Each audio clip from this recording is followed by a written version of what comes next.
ನಮಸ್ಕಾರ ಸ್ನೇಹಿತರೆ. 15 ವರ್ಷಕ್ಕಿಂತ ಹಳೆಯ ವಾಹನ ಇದ್ದವರಿಗೆ ಸೆಪ್ಟೆಂಬರ್ನಿಂದ ಹೊಸ ರೂಲ್ಸ್ ಏನಂತ ನೋಡೋಣ. ಅದಕ್ಕೂ ಮೊದಲು ನಮ್ಮ ಚಾನಲ್ ಯಾರು ಹೊಸದಾಗಿ ನೋಡ್ತಾರೆ ದಯವಿಟ್ಟು ಸಬ್ಸ್ಕ್ರೈಬ್ ಮಾಡ್ಕೊಳ್ಳಿ ಸ್ನೇಹಿತರೆ. ಕೆಳಗಡೆ ಇರುವ ಸಬ್ಸ್ಕ್ರೈಬ್ ಬಟನ್ನು ಕ್ಲಿಕ್ ಮಾಡಿ ಸಬ್ಸ್ಕ್ರೈಬ್ ಮಾಡ್ಕೊಳ್ಳಿ. ಬನ್ನಿ ಸ್ನೇಹಿತರೆ, ಪೂರ್ತಿ ವಿಡಿಯೋ ನೋಡಿ ತಿಳಿಸ್ಕೊಡ್ತೀವಿ. ನಮ್ಮ ಕೇಂದ್ರ ಯೂಟ್ಯೂಬ್ ಚಾನಲ್ ದೇಶದಲ್ಲಿ ವಾಯು ಮಾಲಿನ್ಯ ನಿಯಂತ್ರಿಸುವ ಪ್ರಯತ್ನಗಳು ನಡುವೆ ಕೇಂದ್ರ ಸರ್ಕಾರವು ಇದೀಗ ಹಳೆಯ ವಾಹನಗಳಿಗೆ ಸಂಬಂಧಿಸಿದಂತೆ ನಿಯಮಗಳಲ್ಲಿ ದೊಡ್ಡ ಬದಲಾವಣೆ ಮಾಡಿದೆ.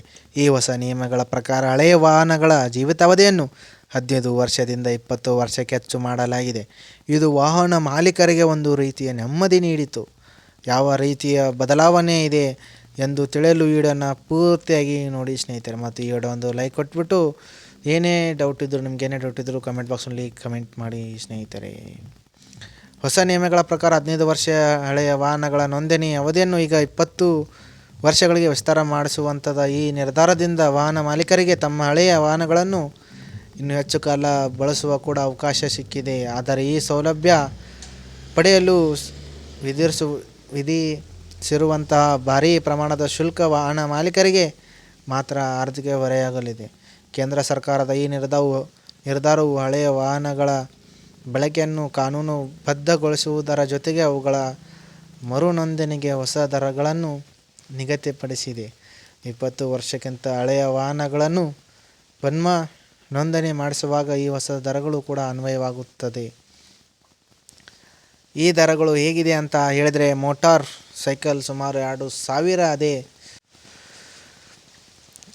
ಅದೇ ರೀತಿ ಲಘು ಮೋಟಾರ್ ವಾಹನ ಕಾರುಗಳಿಗೆ 10,000, ಅದೇ ರೀತಿ ತ್ರಿಚಕ್ರ ವಾಹನಗಳಿಗೆ 5,000, ಇನ್ನು ಆಮದು ಮಾಡಿದ ವಾಹನಗಳು 4 ಅಥವಾ ಅದಕ್ಕಿಂತ ಹೆಚ್ಚು ಚಕ್ರದ ವಾಹನಗಳಿಗೆ 80,000. ಈ ಎಲ್ಲ ಶುಲ್ಕಗಳಿಗೆ GST ಕೂಡ ಅನ್ವಯವಾಗಲಿದೆ.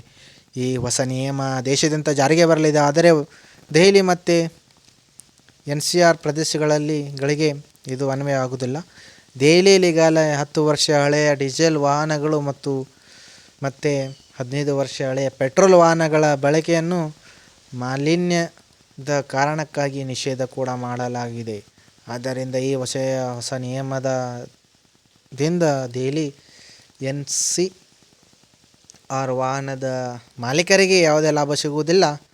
ಒಟ್ಟಿನಲ್ಲಿ ವಾಹನಗಳ ಜೀವಿತಾವಧಿ ಹೆಚ್ಚಳ ಒಂದು ಉತ್ತಮ ನಿರ್ಧಾರವಾದರೂ ಕೂಡ ನೋಂದಣಿ ಶುಲ್ಕದಲ್ಲಿನ ಭಾರೀ ಏರಿಕೆಯು ವಾಹನ ಮಾಲೀಕರನ್ನು ಕೂಡ ಚಿಂತೆಗೀಡು ಮಾಡಿರುವಂಥದ್ದು. ಸ್ನೇಹಿತರೆ, ನಾವು ತಿಳಿಸಿದಂಥ ಮಾಹಿತಿ ನಿಮಗೆ ಇಷ್ಟವಾದರೆ ನಮ್ಮ ಚಾನಲ್ನ ದಯವಿಟ್ಟು ಸಬ್ಸ್ಕ್ರೈಬ್ ಮಾಡ್ಕೊಳ್ಳಿ ಆ್ಯಂಡ್ ನಿಮ್ಮ ಫ್ರೆಂಡ್ಸ್ಗೆ ಈ ವಿಡಿಯೋನ ಶೇರ್ ಮಾಡಿ, ಅವರು ಕೂಡ ಗೊತ್ತಾಗಲಿ.